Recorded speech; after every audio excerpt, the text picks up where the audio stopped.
사도행전 4장 12절, 사도행전 4장 12절 한 절입니다. 같이 읽겠습니다. 다른 이로서는 구원을 받을 수 없나니 천하 사람 중에 구원을 받을 만한 다른 이름을 우리에게 주신 일이 없음이라 하였더라. 아멘.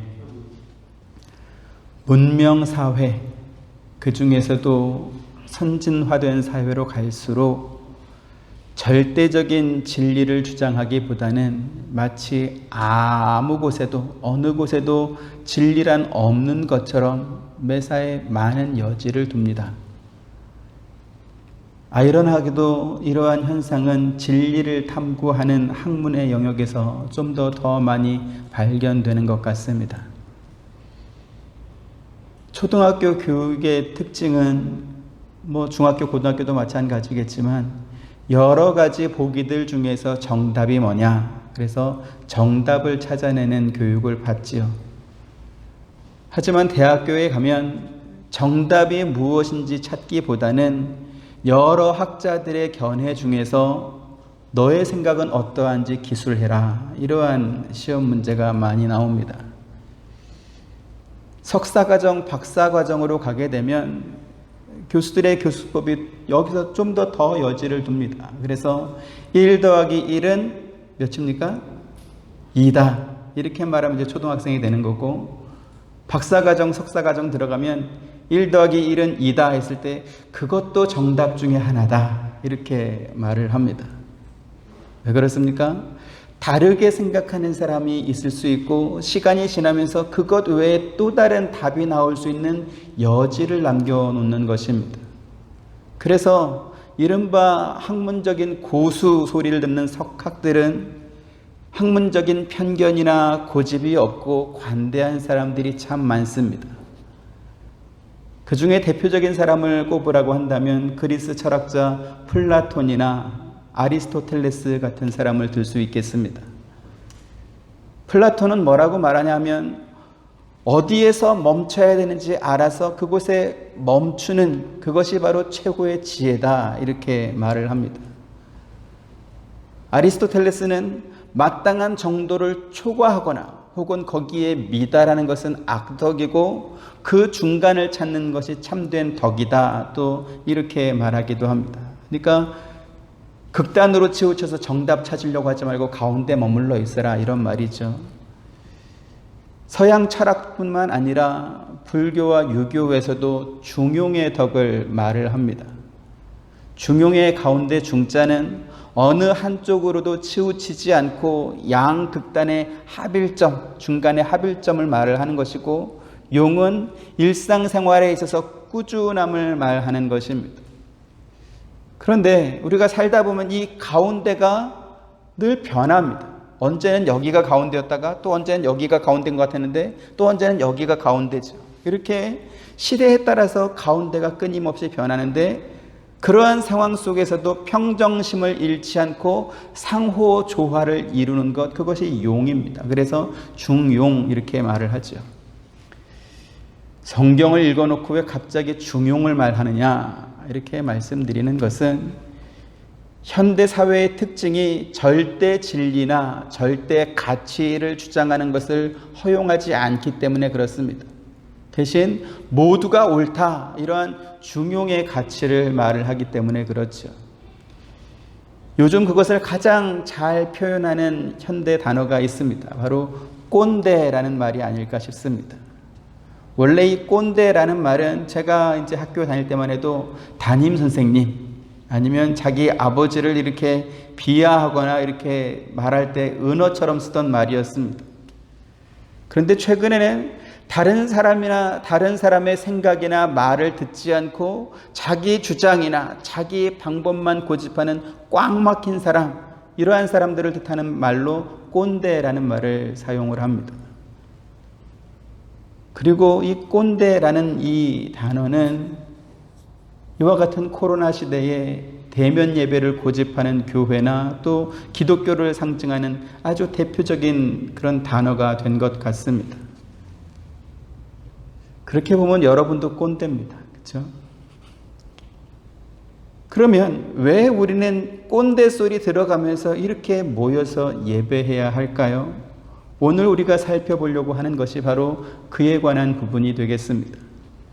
성경을 같이 한번 읽어보시죠. 이사야 45장 20절부터 25절 한 절씩 봅니다. 열방 중에서 피난한 자들아 너희는 모여오라. 함께 가까이 나아오라. 나무 우상을 가지고 다니며 구원하지 못하는 신에게 기도하는 자들은 무지한 자들이니라.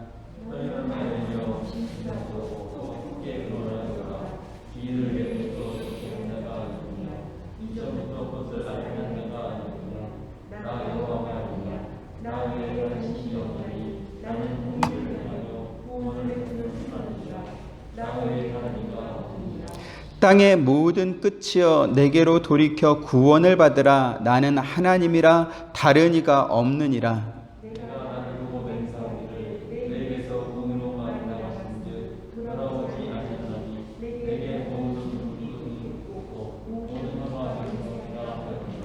내게 대한 어떤 자의 말에 공의와 힘은 여호와께만 있나니 사람들이 그에게로 나아갈 것이라. 무릇 그에게 노하는 자는 부끄러움을 당하리라. 그러나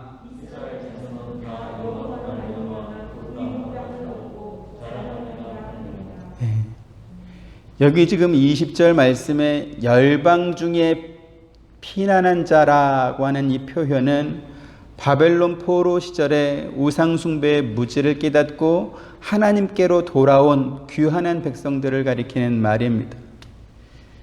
여호와 하나님을 의지하기보다는 우상을 의지하고 하나님 대신 자기 힘을 의지하며 살던 너희들아, 그래서 너희가 얻은 것은 무엇이냐? 하나님이 그렇게 묻는 것이죠. 그렇게 우상 숭배하고 그렇게 너희 자신의 힘을 의지하더니 결국은 적국에 침략당해서 빼앗기고 학대당하고 포로당하고 불행한 일을 당한 것밖에 없지 않느냐?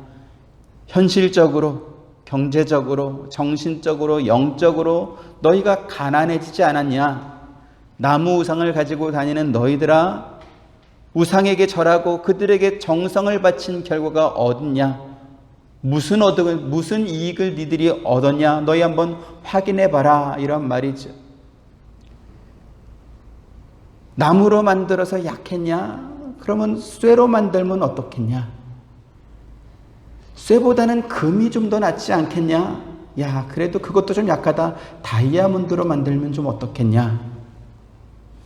그러면 그거 다 해본, 나무도 만들어보고 쇠도 만들어보고 금으로도 만들어보고 보석으로도 만들어본 거 다 해본 그 사람한테 물어봐봐라. 뭐가 더 나아졌는지 한번 물어봐라. 이런 말이죠. 여러분이 경주의 불국사나 석굴암이나 혹은 신라의 고분들을 가서 한번 보시면 지금 말씀드린 게 다 있습니다. 나무로 만든 거, 쇠로 만든 거, 금으로 만든 거, 보석 박은 거 다 있습니다. 그래서 나아진 게 있습니까? 없습니까? 나아진 게 하나도 없습니다. 천년 왕국이라고 불렸던 신라도 결국은 망하고 말았습니다. 그래서 지금 우상을 숭배하고 자기 힘을 의지하며 살던 이 이스라엘 백성들에게 하나님께서 주시는 말씀이 무엇입니까? 내가 처음부터 말하지 않더냐? 나 외에는 너희에게 양식 줄 자도 없고 좋은 것을 줄 자도 없고 구원을 베풀 자가 없다. 나 외에는 없느니라 말씀하는 것입니다. 그리고 이것이 바로 우리 기독교회가 꼰대 소리를 듣고 배타적이다는 소리를 듣고 독선적이다라는 말을 들으면서도 예수 외에 다른 이름은 없다 이렇게 말하는 이유이기도 한 것입니다. 만약 그것이 사람이 만든 이론이고 철학이고 의견이고 그렇다면 얼마든지 중용의 덕을 이렇게 베풀어서 서로 이해하고 절충하고 할 것입니다. 하지만 그것이 진리에 속한 것이고 구원에 속한 것이다 라고 한다면 그건 양보할 수가 없는 것입니다. 양보해서도 안 되는 것입니다. 왜 그렇습니까? 그것만이 정답이기 때문에 그런 것입니다. 누가복음 17장 26절에 30절 또 한 절씩 봅니다. 노아의 때에 된 것과 같이 인자의 때에도 그러하리라.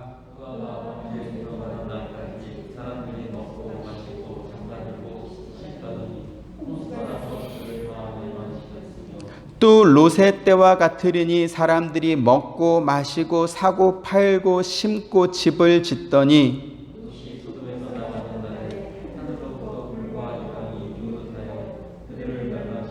같이 인자가 나타나는 날에도 이러하리라. 아멘.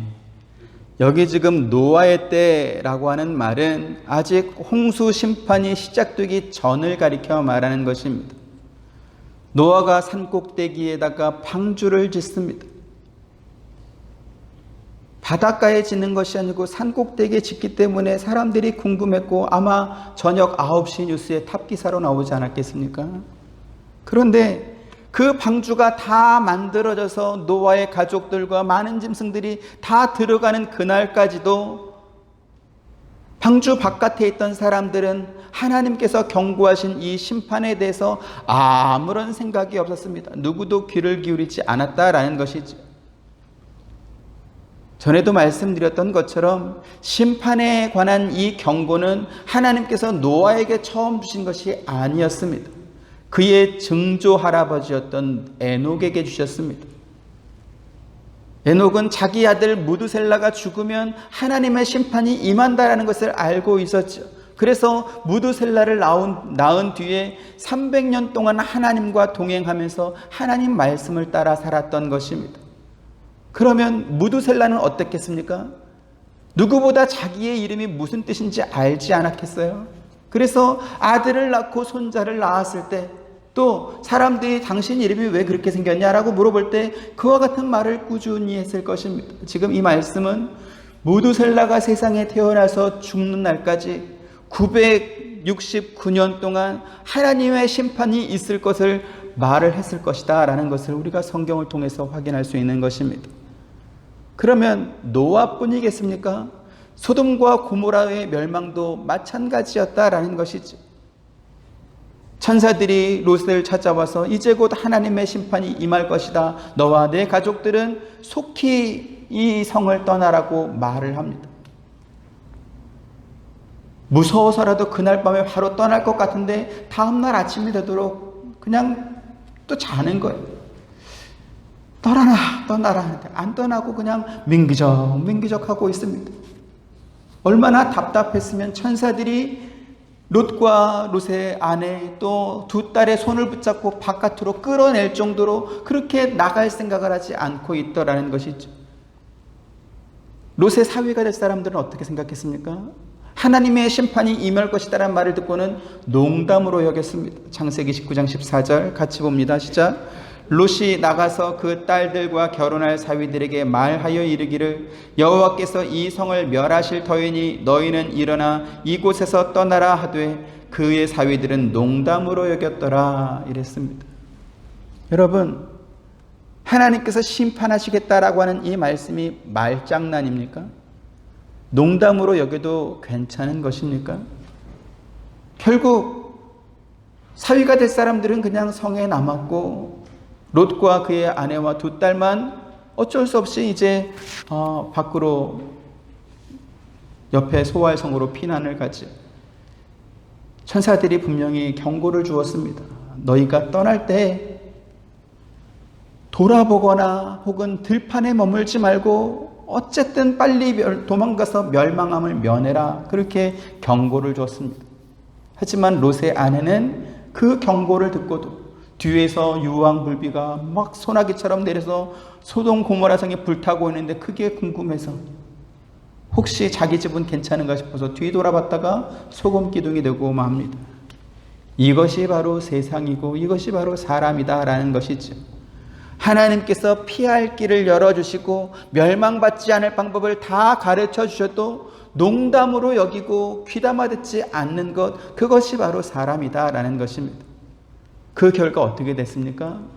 노아 때에는 노아와 그의 8식구, 또 소돔 고모라는 롯과 그의 두 딸 외에 나머지 사람들은 다 멸망하고 말았습니다. 구원받은 사람이 없다라는 것이죠. 여러분, 교회가 세상에 존재하는 이유가 무엇 때문이라고 생각하십니까? 여러분 잘 보시길 바랍니다.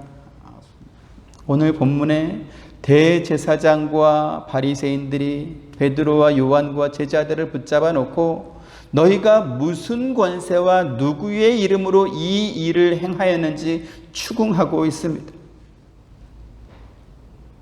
이 사건이 벌어진 배경과 또 대제사장의 질문과 베드로의 대답을 여러분 자세히 좀 우리가 살펴볼 필요가 있습니다. 대제사장이 베드로와 이 제자들을 붙잡아 놓고 무엇을 신문하고 있죠? 무엇 때문에 이 사단이 벌어진 것입니까? 나면서부터 걷지 못한, 그래서 성전 미문 앞에 앉아서 구걸하던 이 사람을 그렇게 할 수 있도록 허락해 준 사람들이 있습니다. 누구죠? 그게 바로 대제사장입니다. 만약 대제사장이 이 걷지 못하는 사람을 허락해 주지 않았다면 그 사람은 성전 미문 앞에서 절대로 구걸할 수 없었을 것입니다. 그런데 베드로와 요한이 성전에 올라오다가 이 사람을 보고 그리고 이 사람을 고쳐주는 것입니다. 그리고 이 사람은 더 이상 성전 미문 앞에 앉아서 구걸할 필요가 없게 되었죠. 지금 이 사건은 고침받은 사람의 입장에서 보면 너무나 기쁘고 고마운 일이겠지만 그 사람이 살 수 있도록, 지금까지 살 수 있도록 허락해준 대제사장의 입장에서 보면 이거는 기분 나쁜 일인 것입니다. 자존심 상하는 일인 거죠. 지난 시간에도 말씀드렸던 것처럼 세상 권세를 가진 자들은 세상의 모든 인허가권뿐만 아니라 사람의 생살 여탈권까지도 자기들이 가지고 있다, 이렇게 생각하고 있습니다. 그런데 자기들의 허락도 받지 않고 함부로 그 사람을 고친 이 베드로와 요한, 이 요한을 붙잡아 놓고서는 추궁을 하는 것입니다. 너희가 도대체 무슨 권세로 내 허락도 받지 않고 이 사람을 고쳐줬냐라는 것이지. 사람은 사람을 구원할 힘이 없습니다. 그만한 능력이 없습니다. 하지만 선악과를 따먹은 인간은 선악을 아는 것이 하나님처럼 되었습니다.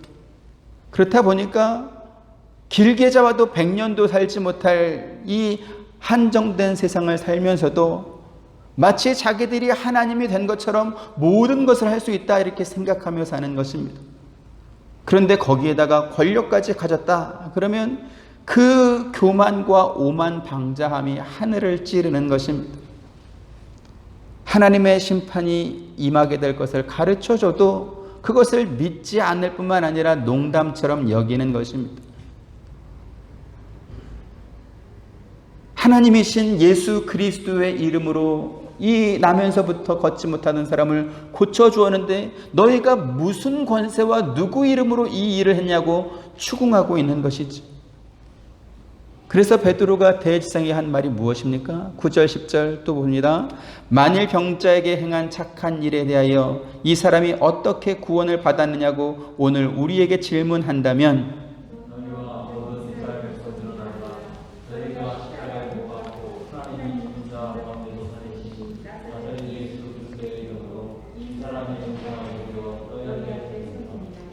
지금 베드로가 말하죠.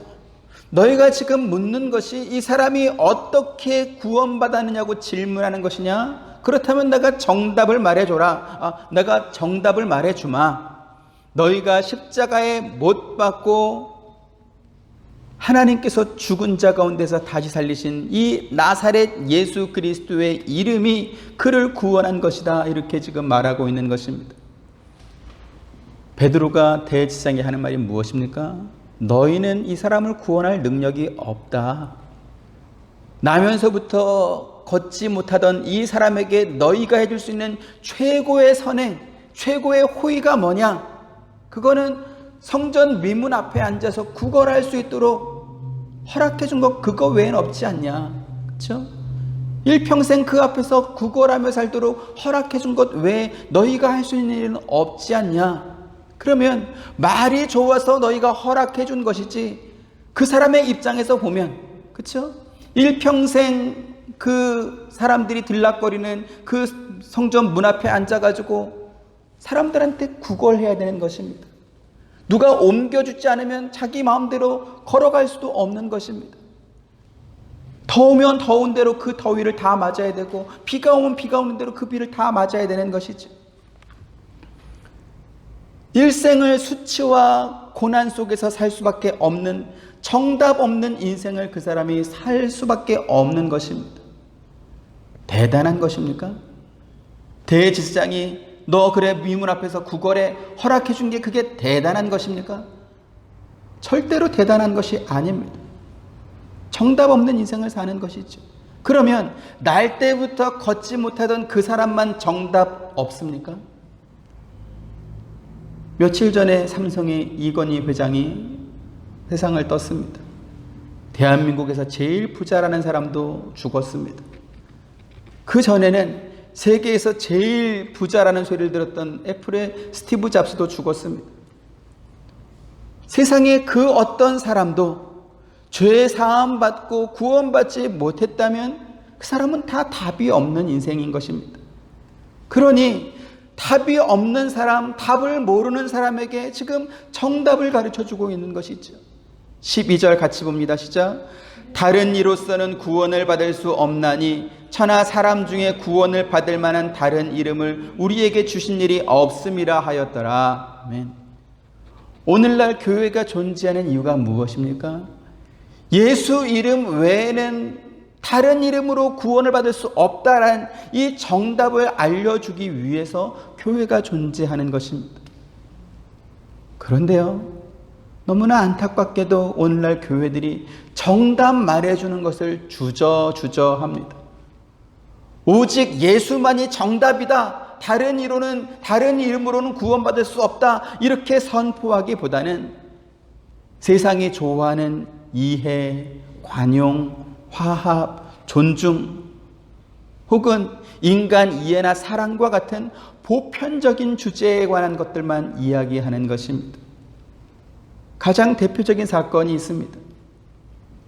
2010년도에 천주교, 불교, 기독교, 원불교, 천도교, 유교, 성균관, 그리고 민족 종교 등 7개 종교단체의 대표들이 예루살렘과 로마 등 이렇게 기독교 유적지, 성지순례라고 하죠. 그렇게 탐방을 했습니다.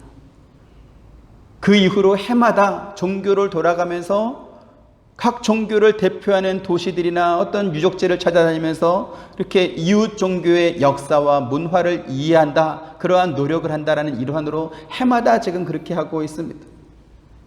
특히 2017년도에는 그 한국 종교 지도자 협의회라는 이름으로 똑같이 천주교, 불교, 기독교, 유교, 성균관, 원불교, 대종교, 이러한 종교 지도자들이 프란치스코 교황을 알현하고 돌아왔다, 이렇게 신문과 방송에 아주 크게 났습니다. 교황을 알현이라는 말을 오랜만에 들었던 것 같습니다. 그리고 기독교 유적지를 또 로마에 있는 그러한 기독교 유적지를 탐방했다, 그런 것입니다. 우리 학창시절을 이렇게 추억해 보면 중간고사, 기말고사 시험이 끝나고 나면 이제 시험 본 아이들이 시험지를 가져와서 서로 이렇게 정답을 맞춰봤습니다. 그런 적 있으시죠? 근데 모여있는 아이들이 누군가 이렇게 보면 저 아이들은 공부를 잘하는 애들이다, 저 아이들은 공부를 못하는 애들이다, 대번에 알 수 있습니다.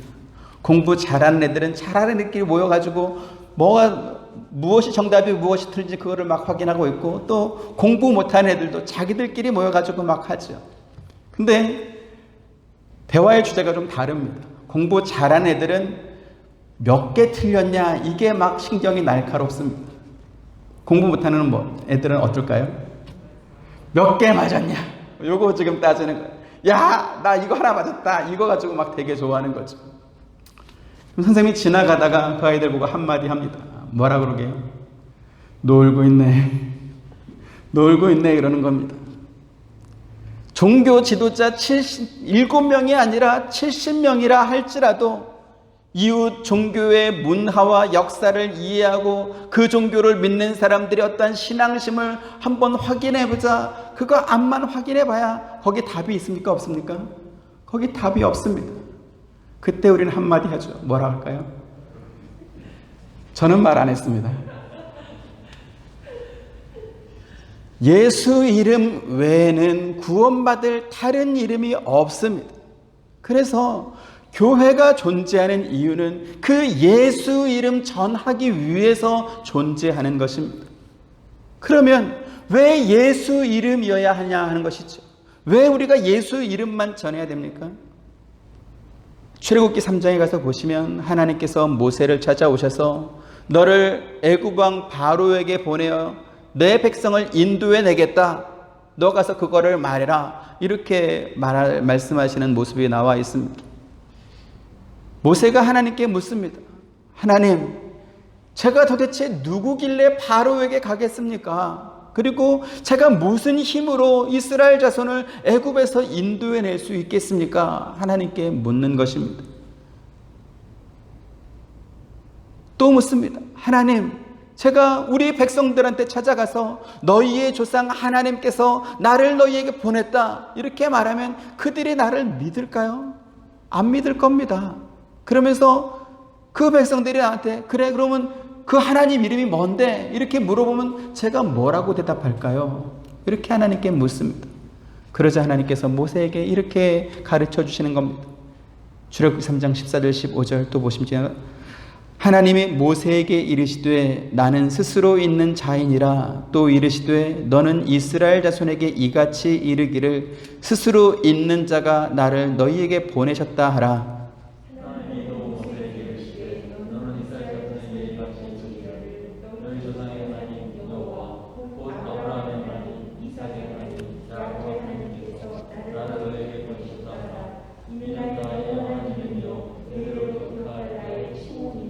아멘. 하나님께서 구약 이스라엘 백성들을 애굽에서 구원해 내실 때 자기의 이름으로 인도해 내셨습니다. 하나님께서는 이때뿐만 아니라 이스라엘 백성들을 애굽에서부터 가나안 땅으로 인도할 때까지 끊임없이 반복해서 자기의 이름을 약속과 보증으로 그들에게 주시는 모습이 성경에 너무나 많이 기록되어 있습니다. 그 중에 몇 가지만 우리 같이 읽겠습니다. 출애굽기 6장 6절에서 8절. 그러므로 이스라엘 자손에게 말하기를 나는 여호와라. 내가 애굽 사람의 무거운 짐 밑에서 너희를 빼내며 그들의 노역에서 너희를 건지며 편 팔과 여러 큰 심판들로서 너희를 속량하여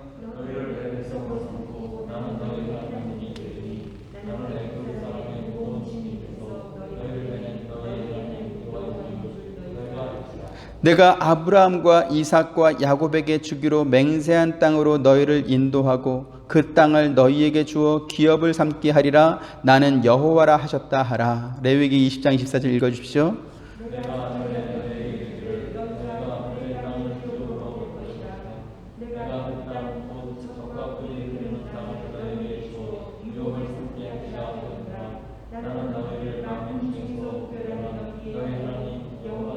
민수기 15장 41절 같이 읽습니다.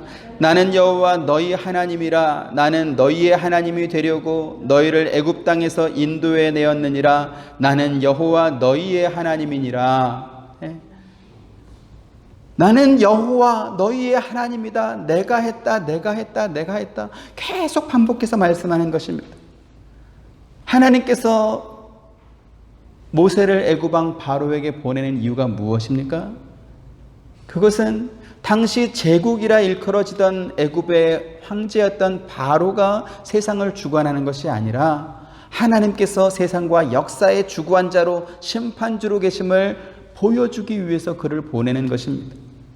그런데 여기서 우리가 분명히 알아야 될 사실이 있습니다. 이게 뭐냐면 지금 하나님께서 모세에게 하나님의 이름을 주어서 보내고 있습니다.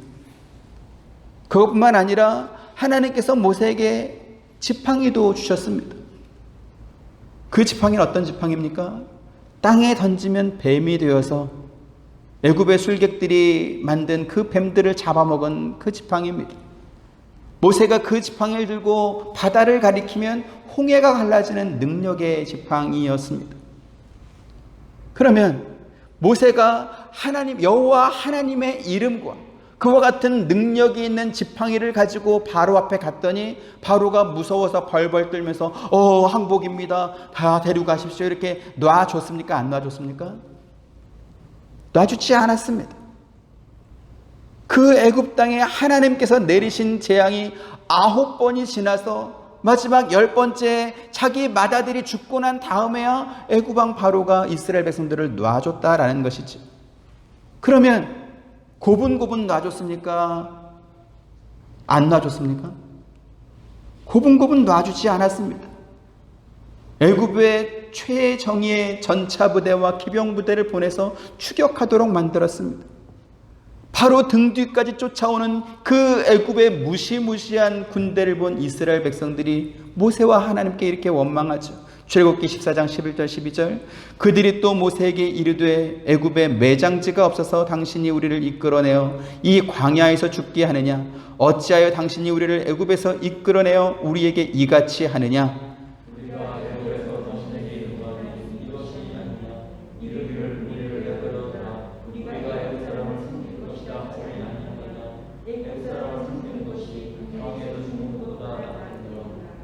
여러분 희한하지 않습니까? 모세가 공명심으로 바로 앞에 나아갔던 것이 아니고 여호와 하나님의 이름과 그 하나님께서 주신 지팡이를 가지고 바로에게 나아갔습니다. 지금 홍해 앞에 있는 이 이스라엘 백성들은 자기들에게는 하나도 해를 끼치지 않고 오직 이 애굽 백성들만 심판했던 그 하나님의 10가지 재앙을 목도했던 그러한 사람들입니다. 그런데 그 많은 기적을 보고도 지금 이스라엘 백성들이 모세와 하나님을 원망하고 있습니다. 뭐라고요? 우리가 애굽 사람을 섬기는 것이 이 광야에서 죽는 것보다 낫겠다라는 것입니다. 지금 이스라엘 백성들의 눈에 보이는 것은 무엇입니까? 애굽의 군대입니다. 하지만 그들을 그곳까지 인도해낸 하나님의 이름은 그들을 눈에 보이지 않는 것이죠. 이 출애굽기의 말씀과 오늘 우리가 읽은 본문의 내용이 비슷한 점이 참 많습니다. 대제사장이 베드로에게 너희가 무슨 권세와 누구의 이름으로 이와 같은 일을 행했는지 따져 묻고 있습니다. 그때 베드로가 한 대답이 무엇입니까? 너희가 십자가에 못 박고 하나님이 죽은 자 가운데 살리신 나사렛 예수 그 그리스도의 이름으로 내가 이 일을 행했느라고 당당하게 지금 말하고 있습니다. 그러면 대제사장의 질문과 베드로의 대답 사이에는 어떤 일이 있었습니까? 나면서부터 안진병이 됐던 이 사람이 고침받는 기적이 있었습니다.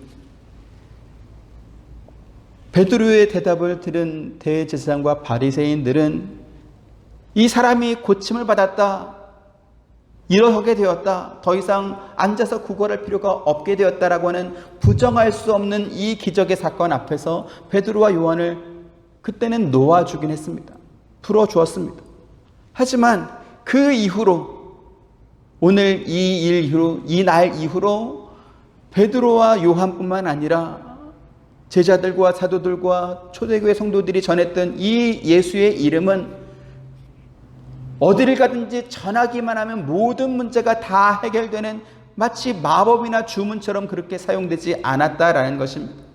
오히려 사도행전과 초대교회의 역사는 핍박과 순교의 역사라고 할 만큼 예수 이름은 그 자체가 그것을 전하는 사람들에게는 고난과 고통의 이름일 수도 있었다라는 것이죠.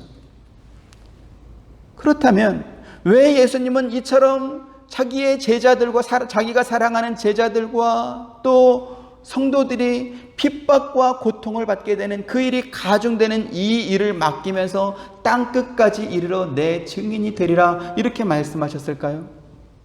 그것은 앞서도 말씀드린 것처럼 세상과 역사의 주관자가 제자들을 핍박하고 성도들을 핍박하는 유대 종교 지도자들이나 혹은 로마의 권력자들이 아니라 하나님이시다라는 것을 알리기 위해서 땅끝까지 이르러 내 증인이 되리라 이렇게 말씀하신 것입니다. 이것이 바로 복음의 아이러니인 것이죠. 우리가 생각하는 복음은 무엇입니까? 너 거기서 딱 기다려. 이겁니다. 우리가 생각하는 복음은 너 딱 기다려, 너 내가 보여준다.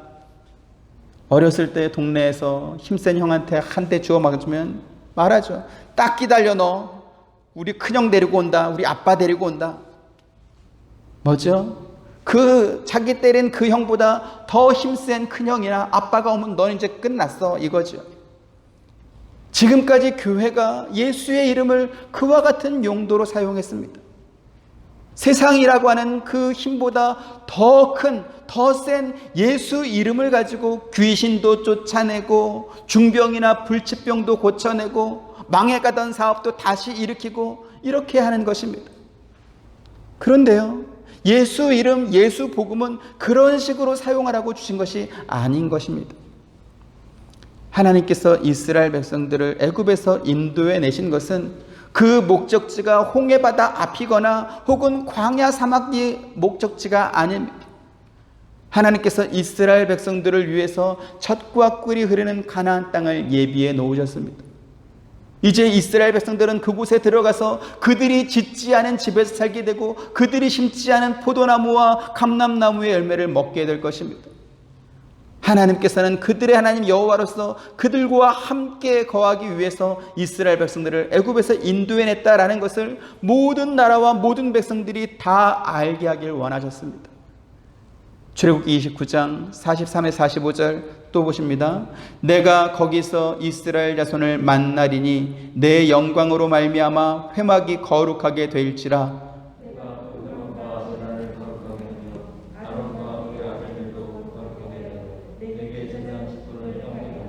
내가 이스라엘 자손 중에 거하여 그들의 하나님이 되리니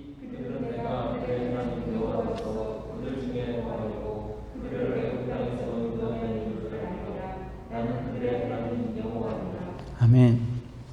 여러분의 성경에 이 말씀을 하이라이트를 해놓으시고 그리고 자주 읽어보시길 바랍니다. 하나님께서 이스라엘 백성들을 애굽에서 인도해내신 이유가 무엇입니까? 43절에 내가 거기서 이스라엘 자손을 만나리니 입니다. 왜요? 왜 만납니까? 45절에 내가 이스라엘 자손 중에 거하며 그들의 하나님이 되겠다라는 것이죠. 그래서요, 46절에 내가 그들의 하나님 여호와로서 그들 중에 거하고 그들을 애굽 땅에서 인도해낸 줄을 알도록 해주겠다라는 것입니다. 애굽 땅에 10가지 재앙을 내리고 홍해를 갈라버리시고 불기둥과 구름기둥을 보내시고 만나와 메추라기를 보내시고 반석에서 물을 내고 쓴물을 단물로 바꾸고 그것이 목적이 아니다라는 것입니다. 내가 너희와 만나겠다. 내가 너희 중에 거하겠다. 내가 너희의 하나님이 되겠다. 여러분, 이 말 어디서 많이 들어온 말 같지 않습니까? 다시 말씀드릴게요. 내가 너희와 만나겠다. 내가 너희 중에 거하며 내가 너희의 하나님이 되겠다. 마태복음 1장 23절 같이 보십니다. 시작. 보라, 처녀가 잉태하여 아들을 낳을 것이요 그의 이름은 임마누엘이라 하야 하였으니 이를 번역한즉 하나님이 우리와 함께 계시다 함이라. 아멘. 도대체 왜 하나님께서 모세에게 당신의 이름을 주시고 베드로는 왜 예수 이름 외에 다른 이름은 없다라고 말하는지 우리가 분명하게 알아야 되는 것입니다. 이걸 모르면 갈라진 홍해 사이로 건너 들어와서 자기들은 살았는데 이 애굽의 군대들은 그 홍해 바다에서 다 빠져 죽은 것을 보면서 춤추고 소고치고 찬양하며 하나님을 막 하나님께 영광을 돌리다가 마실 물이 없으니까 하나님을 원망하고 하나님께서 만나와 메추라기를 보내주시니까 도대체 이것은 무엇이냐 그러면서 너무나 좋아하다가 나중에 지겨워지니까 우리가 이 박한 식물을 싫어하노라 하나님께 원망하고. 여러분, 예수 이름이 무슨 뜻입니까? 하나님이 우리와 함께 계신다라는 것입니다. 사도행전 5장 40절 41절 그들이 옳게 여겨 사도들을 불러들여 채찍질하며 예수의 이름으로 말하는 것을 금하고 놓으니